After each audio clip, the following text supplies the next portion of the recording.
নমস্কার বন্ধুরা, আমি দেবপ্রসাদ গাহিন আবার চলে এলাম আমরা সিএএ নিয়ে কিছু গুরুত্বপূর্ণ তথ্য বা আলোচনার জন্যে। তো আপনারা ইতিমধ্যে দেখতে পাচ্ছেন সারা রাজ্য জুড়ে একটা হাহাকার চলছে। কি সেই হাহাকার? এসআইআর ভোটার তালিকা থেকে নাম বাদ গেছে, এসআইআর ভোটার তালিকা থেকে নাম বাদ গেছে, এসআইআর ভোটার তালিকা থেকে নাম বাদ গেছে। এই ধরনের প্রচুর প্রচুর ফোন আমাদের কাছে আসছে। এখন বলছে যে আমরা এখন কি করব, আমাদের কি করা উচিত। তো আমরা যেমন আগেও আপনাদের বলেছি যে আমাদের কি করা উচিত, আজকে যদি আমাদের কথাবার্তাগুলো আপনারা শুনতেন তাহলে কিন্তু এই দুর্দিনটি আমাদেরকে দেখতে হতো না। আমরা এখান থেকে 3 বছর আগে থেকে বলতে বলতে আসছি সারা পশ্চিমবঙ্গ জুড়ে এসআইআর শুরু হবে। সেই এসআইআরে যারা পূর্ববঙ্গ, পাকিস্তান এবং আফগানিস্তান থেকে এসেছেন তাদের প্রত্যেকের নাম কাটা যাবে, ভোটার তালিকায় নাম থাকবে না। আর যদিও কারো নাম থেকে যে থাকে সেটা এনপিআর অথবা এনআরসির সময় তারা কিন্তু বিশাল অসুবিধায় পড়ে যাবে। সেই অসুবিধাটা কি? ভোটার তালিকা থেকে নাম বাদ গেল, এরপরে এনপিআর হবে, এনআরসিতে যদি আমাদের নাম না থাকে, এনআরসিতে তখন আমাদের কি হবে? আমরা কি ডিটেনশন ক্যাম্পে যাব?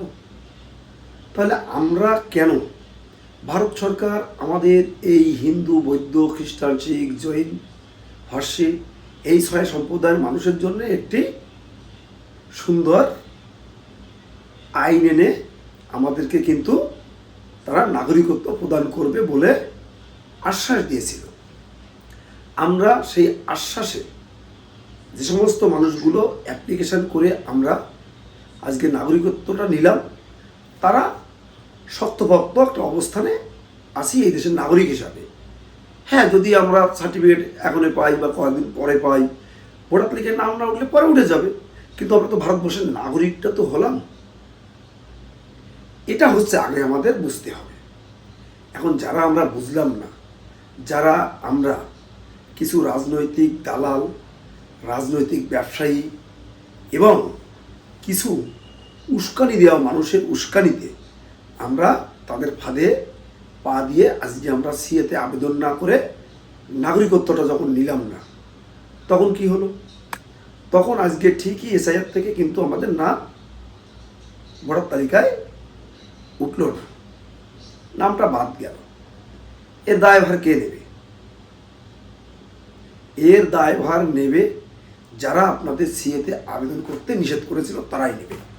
আপনারা তাদের কাছে যাবেন যে তোরা তো নিষেধ করেছিলি, নাম তো সেই সত্যি কাটা গেল, তাহলে আমাদের কি হবে? আমরা কি বেনাগরিক হয়ে যাব? তাদের কাছে আপনারা প্রশ্ন করবেন।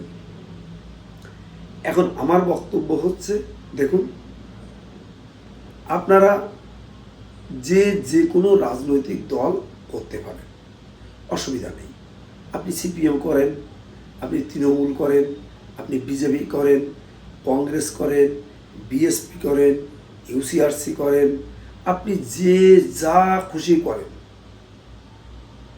শুধু আপনার মত আদর্শ আলাদা হতে পারে, কিন্তু একটা আইন, ভারতবর্ষের একটা আইন, এই আইনের মাধ্যমে আমরা নাগরিকত্বটা অবশ্যই নেওয়ার চেষ্টা করি এবং চেষ্টা করব এবং নেব।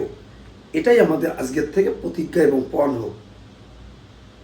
কারণ আমাদের কেউ, কোনো নেতা, কোনো দাদা, গুন্ড, মস্তান কেউ কিন্তু আমাদের এই দেশের নাগরিক করতে পারবে না। নাগরিক করতে পারবে সিটিজেনশিপ অ্যামেন্ডমেন্ট অ্যাক্ট। এই অ্যাক্টই পারে একমাত্র আমাদেরকে এই দেশের নাগরিকত্ব দান করতে। আপনারা ভালো করে ভেবে দেখুন, এই আইনটি কোনো পার্টি অফিস থেকে পরিচালিত হয় না। কোনো রাজনৈতিক দলের পার্টি অফিস থেকে হয় না। এটা ভারতবর্ষের সংবিধানে একটা বিল এনে আইন পাশ হয়েছে, সেটা রাষ্ট্রপতি নির্দিষ্টভাবে সিগনেচার করেছে, রাজ্যসভায়ও পাশ হয়েছে, সর্বশেষ রাষ্ট্রপতি সিগনেচারের পরে সারা দেশে লাগু হয়েছে। সেটা প্রচুর লোক আবেদন করছে, নাগরিকত্ব পাচ্ছে, আর এক শ্রেণীর লোক আছে আবল তাবল সোশ্যাল মিডিয়ায় ছড়াচ্ছে, ছড়িয়ে আপনাদের বিভ্রান্তি সৃষ্টি করছে। আমরা এই পর্যন্ত আপনাদের যা বলেছি তাইটাই কিন্তু খেটেছে, আগামী দিনেও খাটবে। এনপিআর হবে, এনআরসিও হবে। আমরা কারো কোনো কথা যেন না শুনি। দেখুন, সিএএ করতে গেলে এমন কিছু শক্তপোক্ত কোনো কিছু